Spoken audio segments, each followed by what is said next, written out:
Senegal. I know them, Mali, you name it. Burkina Faso, craft. We haven't even started. Niger, craft.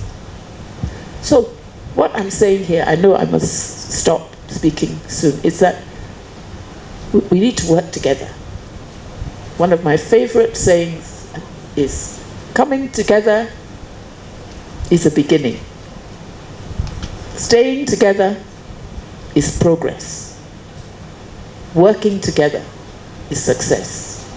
And we must succeed. Not only did they not see themselves, they were not trained, they didn't have the skills, they had the talent, but they did not know how to grow their businesses.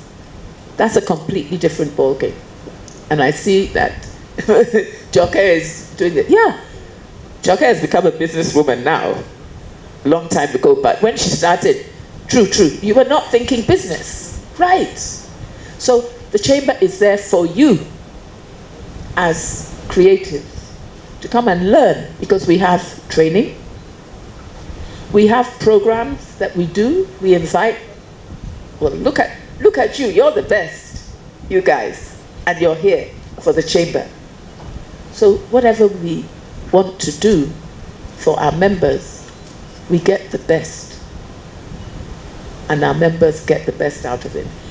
Then amongst us, there are some very big wigs, real top businessmen and women. And women, when I joined the chamber, I wouldn't have said and women like that. But we have them, and we're proud of them. And they support the other women. They support the women's group, for instance. So, chamber is about business, it's about growing business, it's about growing the economy. And it's about realizing that we need to have proper non-oil export in order to grow our economy. When you earn dollars, you don't have to buy dollars. And there's nothing, let me proudly hold up this old bag. It's an old bag now. Made in Nigeria. I've proudly worn it. I've taken other bags abroad and gone to bag departments in all sorts of stores. And the people in charge have said, oh, that's a beautiful bag. Where did you get it? Where is it from? I did it on purpose because I wanted to know whether people, and the people that know. Oh, so we have so much, but we have to now turn all this into business, into proper export. I don't mean suitcase export where you put a few things and go to London and sell to your friends and all that. Forget that. And the export value chain is something that people don't talk about. There are people who produce, farmers, for instance, processors, distributors, logistics people, marketers, all the way down to the wholesale retail. Women are everywhere on that chain. So it's about us coming together and working together in our respective sectors of expertise, but making sure that we understand how to create synergy between those different parts of the value chain. And within the chamber family, I would proudly call it a family. Me, I'm grandma now. Yes. I'm proud that I belong to that chamber. The live music space, because at the end of the day, a real artist who performs live, there's no filter. There's no, no technology can mar your true talent. So that was the reason why. So coming back to your point, representation of women for me was very important. And so creating that platform for women only was something I felt I had to do, and I did. I did it for about 2 years, just women. Women came through. Most of the women in the entertainment industry on a global scale now have come through that platform. And what I would have liked to have seen would be those women supporting each other. I've always said, you know, when you climb that ladder or go through that door, don't shut it behind you. Keep it open. There's a new generation that's coming through. You know, I can only do so much in my capacity, but at the end of the day, you can open that door and let people through. But it's your responsibility to help the others behind you, not shut the door. Because it's lonely at the top, as Asake says. We need the collaborations, and we need the women, not only in name, it can't be hot air, to really help each other. And so that is my own take within our industry, and it's still happening now.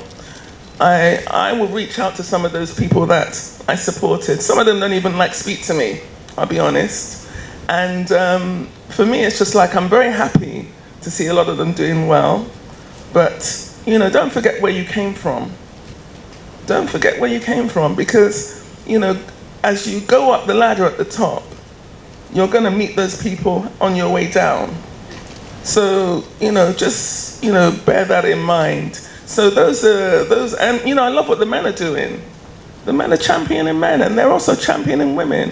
So I've got more affinity with the men in the music industry than the women, and it shouldn't really be the case. So this is really a call out to the industry, the entertainment industry. There were women that I actually invited here that didn't want to come. I didn't say who else was being on the platform, because I didn't want them to come because of names. I wanted them to come because they thought this was an authentic platform. And those women know who they are. So please, you know, this is a call out that we should really help each other, because it is lonely at the top and you need others. Thank you. High schools here in Lagos the other day to introduce my books to the principal there, and he said, "Oh, I'm sorry. Look at my library." And he showed me the library in the videos. "Do you see anybody sitting there?" I said, "No."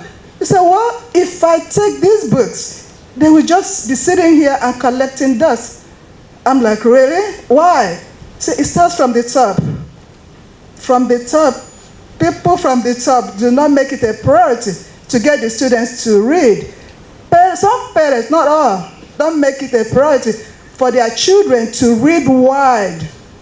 Then I'm asking, if you do not read literature, if you don't read, how do you know your history? How do you know what is going on globally? So that's the biggest barrier, the biggest challenge in the literature industry for Nigeria, is that I'm hearing Nigerians don't read.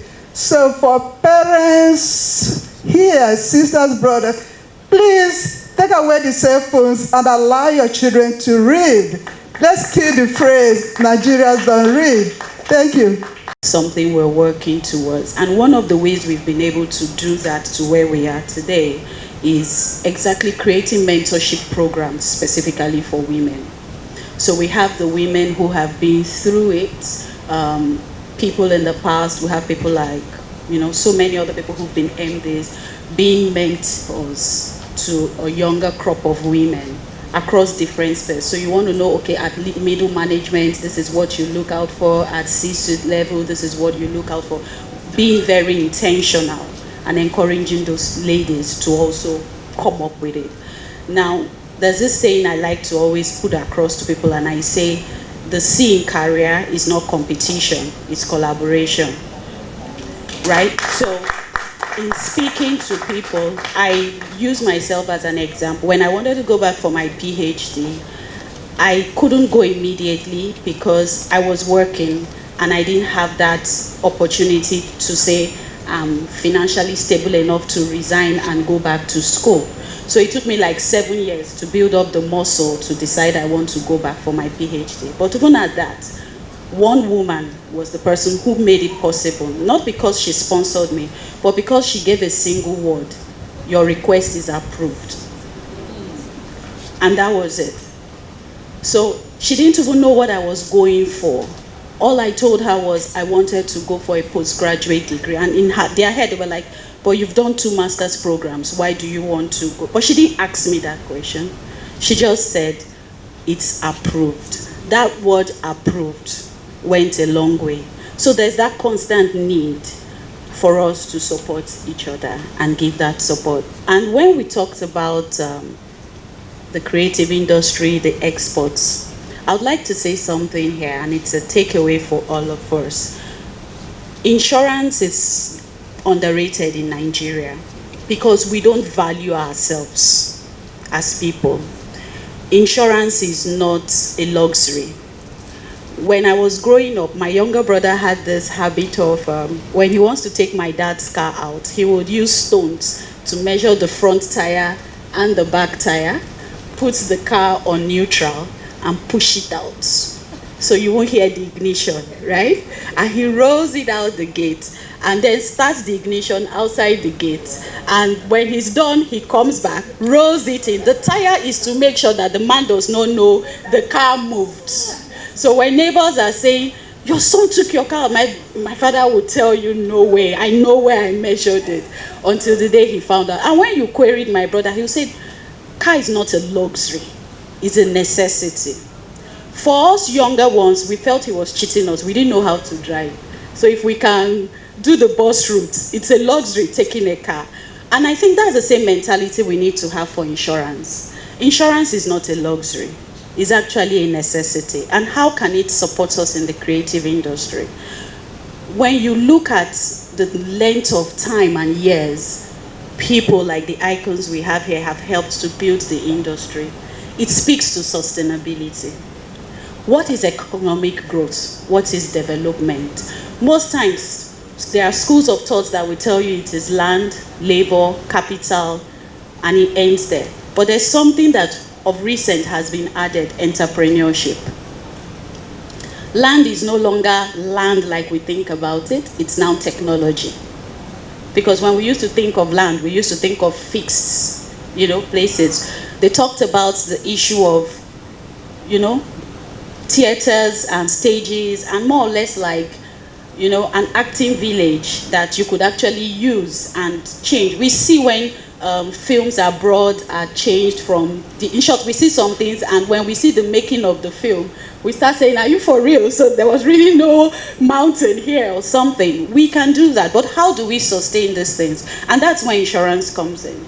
So one of the challenges that we're talking about is people understanding that insurance is there as a support system. Be it you're a woman, be it you're a man. We're talking of IWD today, but like you said, we should cut it across the different spheres.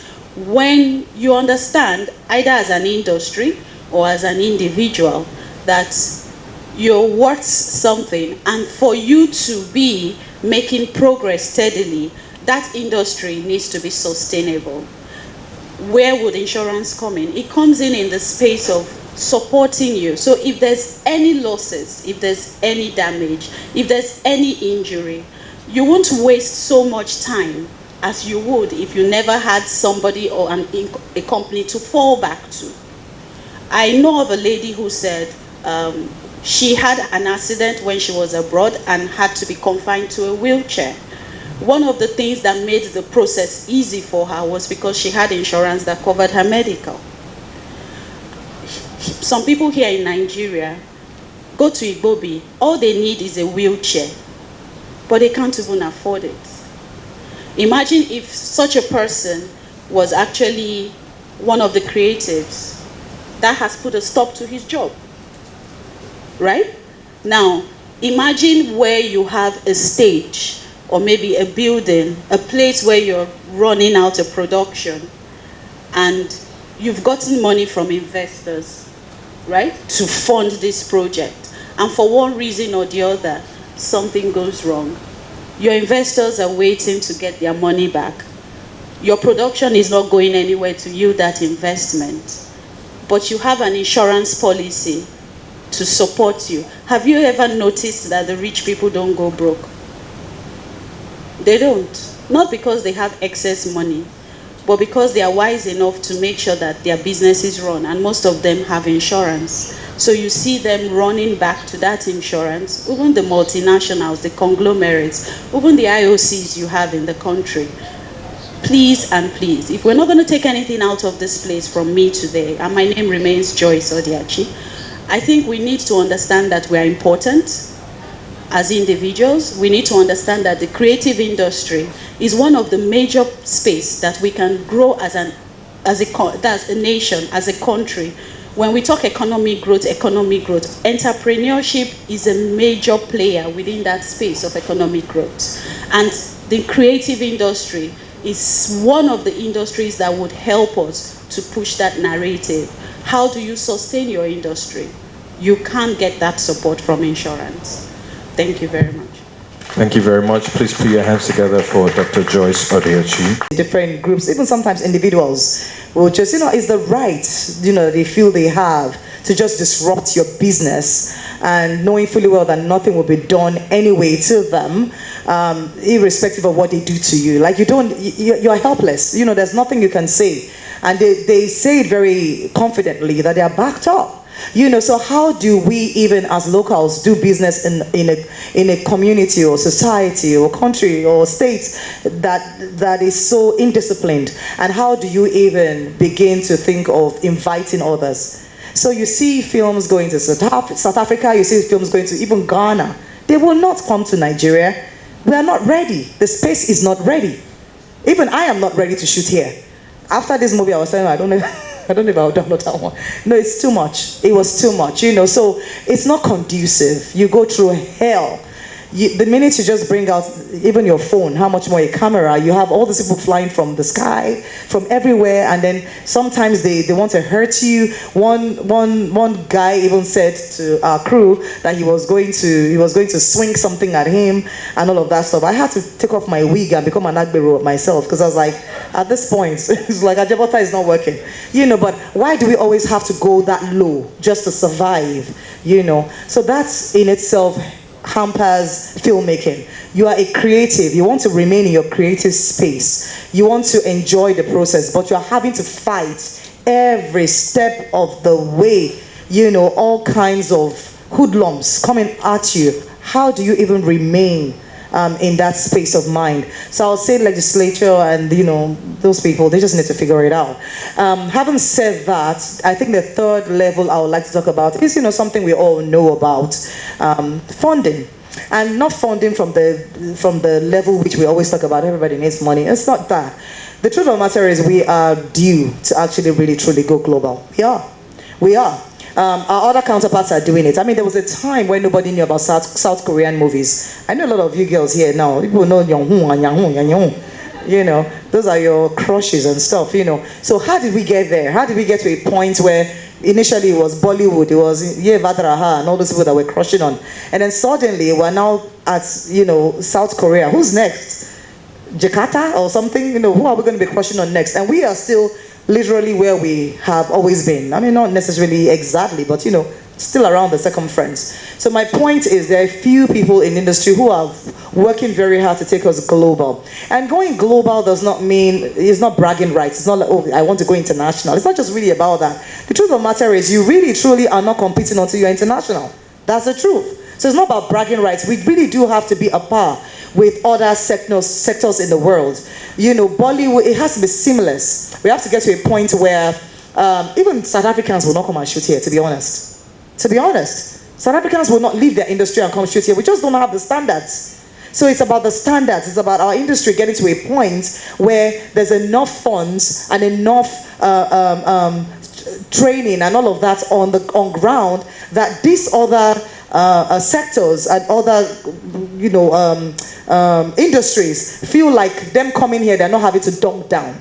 We must be a par with them. Of course, the last one is training. I already mentioned that, which is already ongoing, by the way. We have Ebony Life now. We have Del York. We have even at Jokezo, Lufodo. Yeah, we have Lufodo. So we have a few training schools right now, so you don't have any excuse, to not go to these ones if you cannot travel out. If you can travel out, you can get yours outside the country, but if you must get yours inside the country, there are reputable schools right now that you can go to. I always say, especially for people who are behind the camera, you have no excuse.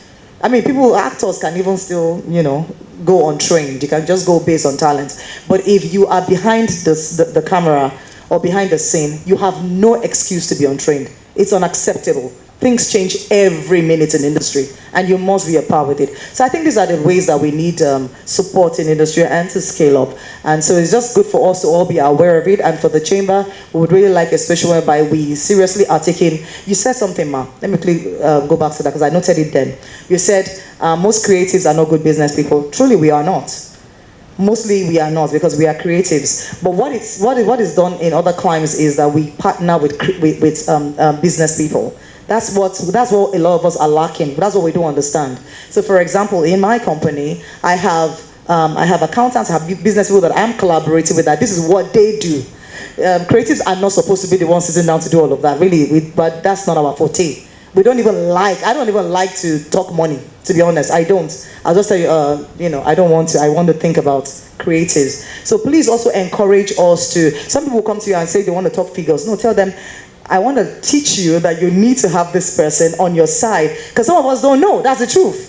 So we have a lot of internationals coming to Nigeria, and instead of them teaching most of us here how to leverage and be a part with the international world, they actually come down and meet us on our level. It's very painful when you see how they operate in Nigeria. Some of these internationals come to Nigeria, and you'll be like happy that they would upgrade us, and teach us things we don't know, and tell us, oh, this is how it's done in other climes. But instead, somehow they just come down. They come down and meet us on our level. In other words, not helping us to even grow or learn at all. I think this needs to change. So please, international bodies and other industries, when you come to collaborate with the creatives, don't look at us like, oh, these are just unserious people. Sometimes we don't know.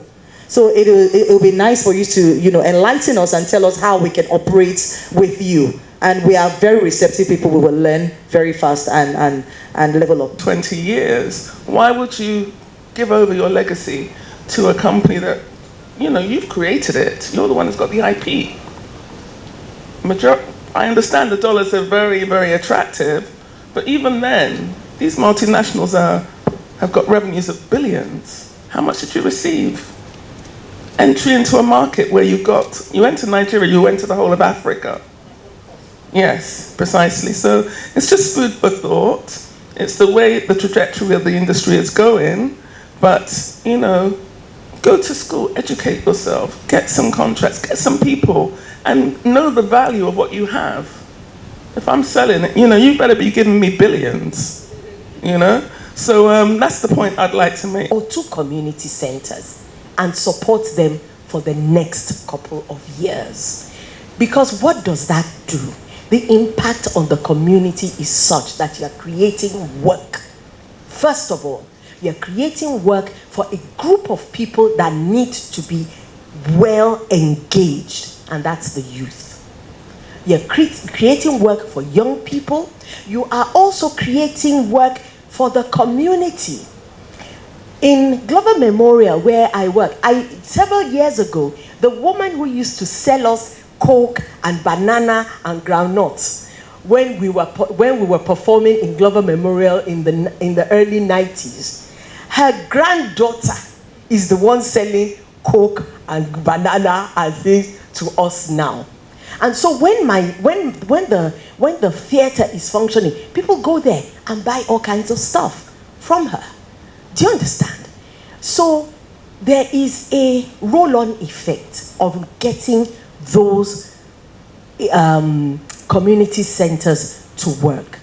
Do not, the danger, because the government is hoping that they can make money from it quickly, they're turning them into cinemas.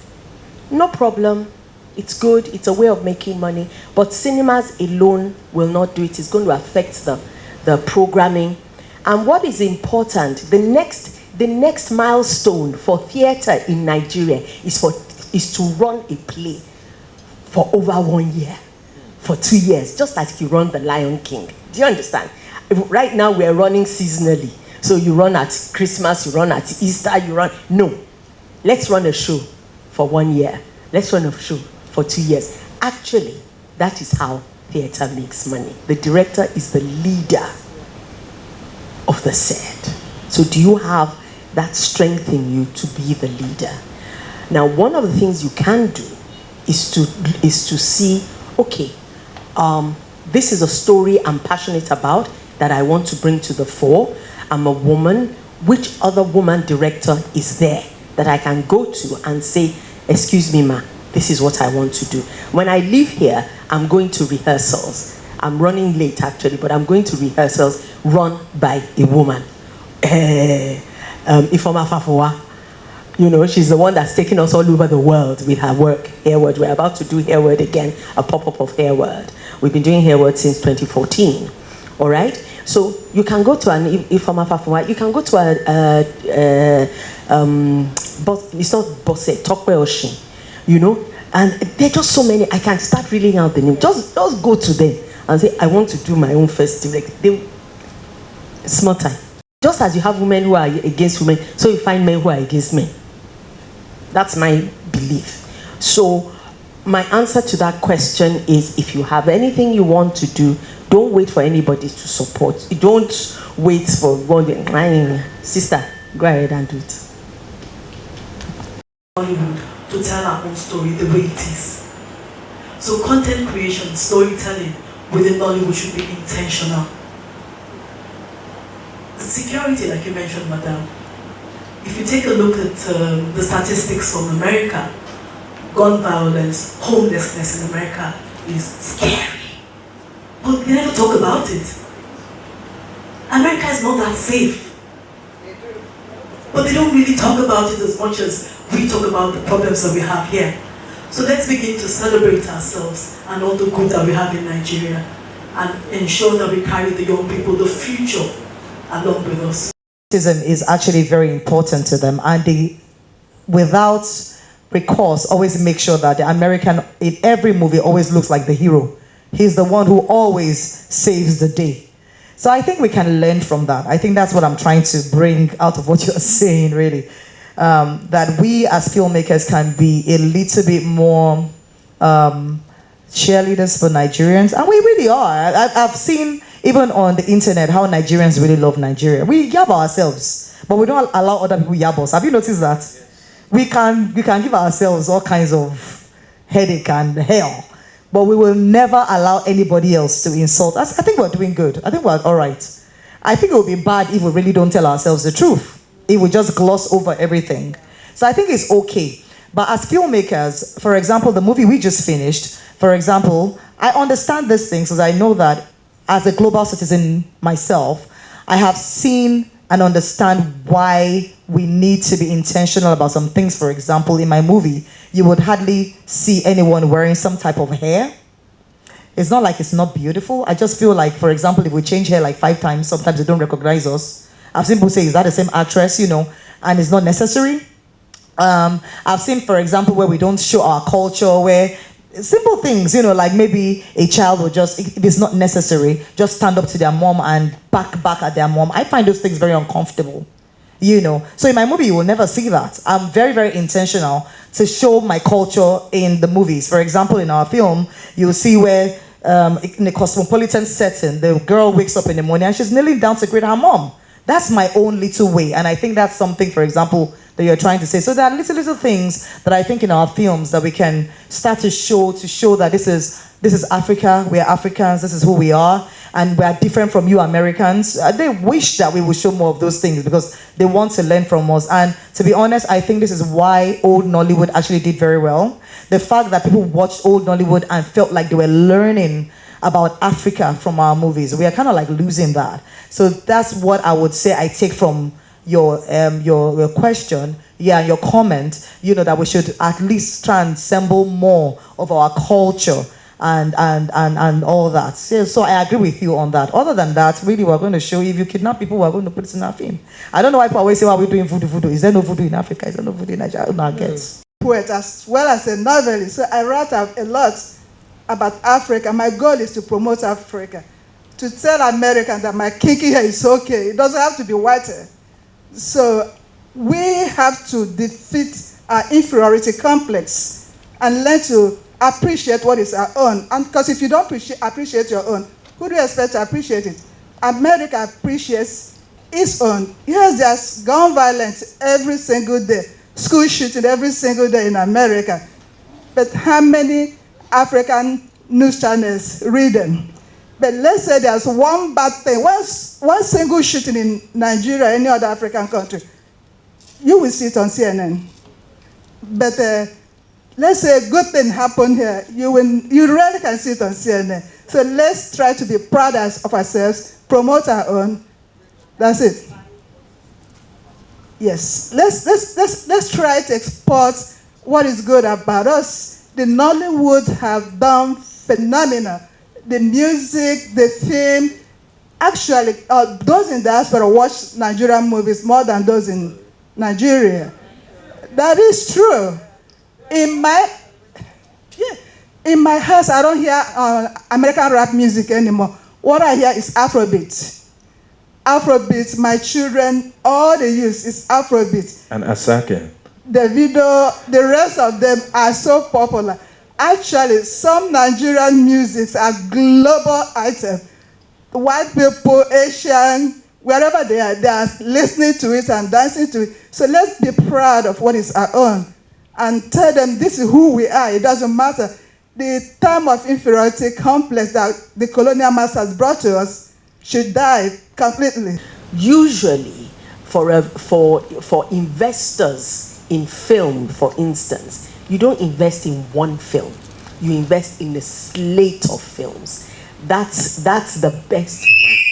That's the best practice, because if you invest in a slate of films, it's not as if you will find one by God's grace that will do so well. The others will do well, but that one film will do exceptionally well. And the thing with our industry is that you can very rarely say which one. So you need to invest in all of them. That's it. Now, all the instruments that you're talking about, yes, I agree with you. The NGX, everybody is looking at the creative industries because they know that we are not only the entry level into our industry is not very high. So we are good as an employer of labor for a continent that has a huge youth bulge that you need to absorb and get gainfully employed. We are that. But what I would appeal to the financial sector, if you don't mind me calling it that, is that let us have conversations in which you get to understand our industry. There has been a lot of tiptoeing. There's been a lot of toes in the water. People have gotten burned, but that shouldn't be the end of the story. Be prepared to go on the long haul. When you go on the long haul, you will, I promise you, make spectacular returns. Monies from anybody who are just doing their own business with their own funds because they know that's how they can manage themselves. You haven't gone to invest in those people, but you go on and collaborate and invest in those ones that you know are going to steal the money and not put the money back into the platform that it's coming from. And I wonder why. It almost feels like fraud to me. So please, let us not. This should not happen with the chamber. That's what I'm trying to say. You know, this cannot happen with the chamber. Please, please do your due diligence and make sure that when you're going to collaborate with anybody, there are people of integrity. Having said that, please let me sell myself. I have a festival called Tefest. It might be known. I have a festival called Tefest, the Entertainment Fair and Festival. And Toki, you have been our speaker. And the festival is about the business of entertainment. Actually, it makes sense. That's why I'm bringing it up. And my dream from start have always been that the same thing that we've spoken about here. You know about this because you know where I'm starting from. It has always been because I felt that as an artist myself, I do business outside the movie industry. I don't do business in the movie industry. And isn't it surprising that I'm just shooting my first films after 30 years? I mean, the people who came into the industry like yesterday already probably have films. But that's because it didn't make any sense to me. And for me to do business in the industry, it needed to make sense. And that was why, after a while, I started this festival. Because I said, how are we actually trailing the business of filmmaking or of entertainment? Who is actually managing the behind the scenes, the business? It is show business for a reason. I don't want to brag, but I make good money outside the entertainment industry. If I'm going to take that money and invest it in the entertainment industry, I need to understand why and how. And this is what Joke was talking about. Like, why do we invest? What is the trail of investment? How does it happen? What kind of mindset do I even need to have to come in? Go and study how Bank of America actually came into supporting the entertainment industry. And you understand that this is a long-term kind of business. In the long run, it actually does pay. But you need to understand why you are coming into the industry and how long you intend to invest for. And you need to stick with whatever investment chain you connect with. Because it's not a sprint, it's a marathon. You do this for a couple of years, you see your returns, you see the turnaround or the turnover, and then you can move on to other things. Unlike you may be, buying and selling, where you just buy this, it doesn't work, you leave that purchase and you go somewhere else. It doesn't work like that with the entertainment because we're dealing with IP. She says something, you don't know which one is going to hit. It's not like music. You hear artists say, I did this song and that's the one I really liked. And then that song was a flop. But then that song that you did not want to add in the album at all now became the hit.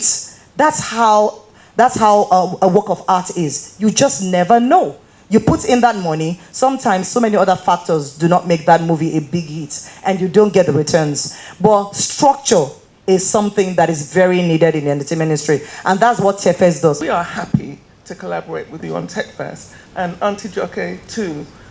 Glover Hall is where we're going to be next when we do this event. So please, this is what we're talking about. Thank you very much. In the raw state, it's not mixed, it's not mastered. Well, we just want to test the crowd.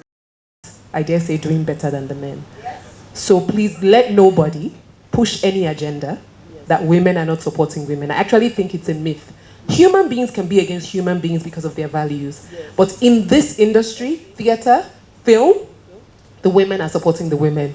There are so many women doing many things. There are female directors, tons and tons and tons. So that's number one.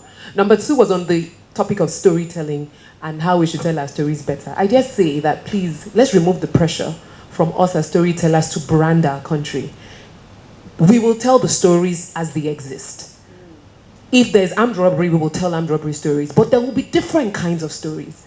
The way America brands itself, there's also films on violence. From America, where did we learn to shoot guns? And it's from the same American films. How do we know that the average black American boy goes to prison? It's from the same American films. So I think what we should encourage is a diversity in storytelling. Some people will tell stories about the great things happening, and some people will tell stories about the horrible things happening. Films, plays. This is absolutely what a phenomenal woman looks like. And for each of them, they bring a perspective. So I don't want you walking away selecting perspectives, because every perspective here is important. The reason why I got up to speak is that I'm the one who created the Creative Industry Group at the Lagos Chamber. And it's first of all because I'm a wannabe creative. Abijoke, I'm a wannabe creative. I've always wanted to be one. So I'm not that much of a creative. I didn't take it as a career. But I do understand what's going on in the industry, and I've been on the periphery for a long time. The first thing that struck me was the IREP Festival. I don't remember whether it was 2016 or 2017. For the first time, it happens in March, so there was IWD, and they just happened to have a panel for women of female film directors. And I came all the way from the mainland for that specific panel. 6 of them. And they were talking about their challenges in making film. And I discovered for the first time when I asked my first question, they had never talked to each other. They're all in the same industry. They're all facing the same challenges. And everybody wants to see how they can solve their own problem themselves. It's not possible. You want to solve problems, you have to come together to solve problems. So I suggested to one of the film directors, have you ladies ever thought of coming together and forming an association? You need it to. You need it because these problems you're talking about you cannot solve individually. The next time it struck me was when the Lagos Chamber of Commerce attempted for the very first time to engage with the creative industry. We had the International Trade Fair and we had a creative industry segment to it. It didn't go well at all. The creative was off doing the creative thing that they're supposed to do, and we were there trying to hold them accountable, financially and otherwise, and it just did not go well. Story. So we have one with Ambode, where he started with the land charge matter. Lagos Chamber stood up and brought that thing to a standstill until they cancelled it. We're back to where we were before. So you need these kinds of movement, right? The importance about international is that when any of these ladies goes to another region of the world, they can walk up to that Chamber of Commerce, they can ask for their B2B meetings, you can ask to meet your partners, you can ask to have them make sure that those that you're dealing with have integrity. All these things become your right as a member of a Chamber of Commerce, whether it's in Lagos or elsewhere, right? The second thing about it is that because you're in a group with other people with similar challenges, the chamber then fights your fight. And of course, the chairperson is the one to bring it all to council, where they then agree on what they're going to fight about. With my darling classmates, Joke, you know, with theater, there are a lot of things around theater as well. And many of the things she spoke about, even the problems around, so one thing I wanted, everybody talked about investment, but you know what? In this country, we think a person who happens to have money and wants to put it in your business is an investor. It's not true. Any investor understands that it takes time to get returns. And that when you invest, it's for the long haul. What does the chamber bring to you? Actual investors. Now, the Chamber of Commerce was born in 1888. We are 135 years old. So we're even older than First Bank, is what we say. Because of that, every major economic sector in Nigeria is present in the chamber. So even the banks you want to talk to, Bank of Industry, First Bank, whoever you call, they're there. The insurance industry is there. A lot of the actors and the stakeholders you're looking for are there as members. It just helps with the facilitation. And then Madame, who talked about the, you're a literary person. You know, it doesn't matter what aspect we're talking about. The chamber just takes care of the business side of things. Is able to bring your collaborators in. You have tea first. She can arrange for the chamber to partner with your festival. You want to do something around books. Our job is actually to engage with our stakeholders and just make business work for everybody. I think I'll just end there because I've taken time. So it's been something that I literally woke up to, and it was an idea that was there immediately. It wasn't something I'd been planning long term, and in fact it wasn't something I was actually happy about, because I knew this was an event that was going to shake tables, and we were going to have uncomfortable conversations, but I couldn't get it out of my mind. And as chairperson, you know, it's a forum and a platform for us to have these conversations so that we can actually, you know, progress, upscale, and discuss any of the, you know, prejudices that exist within the industry, sort out any areas or issues that we might have as human beings within Nigeria that will hopefully eliminate all of these barriers and enable us to progress and upscale. So the whole idea of this was to really celebrate the entertainment industry, but make sure it didn't really have some of the, I don't even know what to call it, some of the contagion that we see in the bigger picture within Nigeria.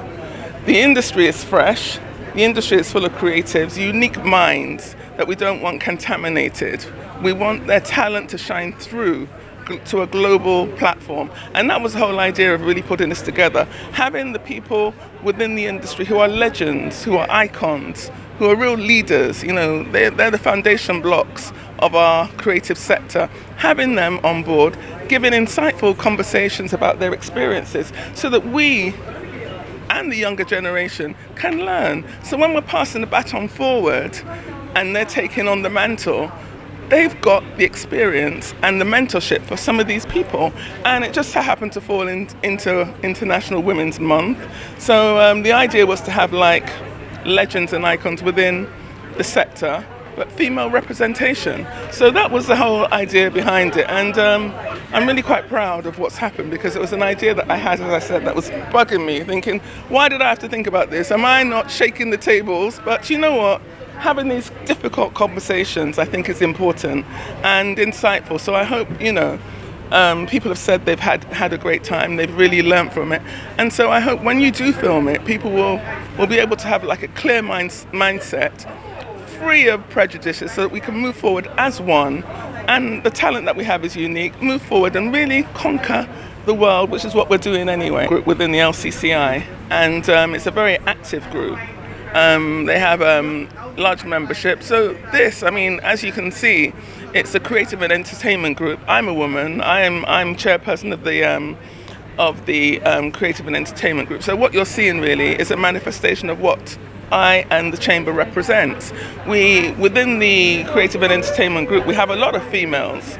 Many females, whether they're in fashion, in arts and crafts. You go outside here, we've got a pop-up market full of arts and crafts. Most of these pop-up markets, businesses, are from the Lagos Chamber.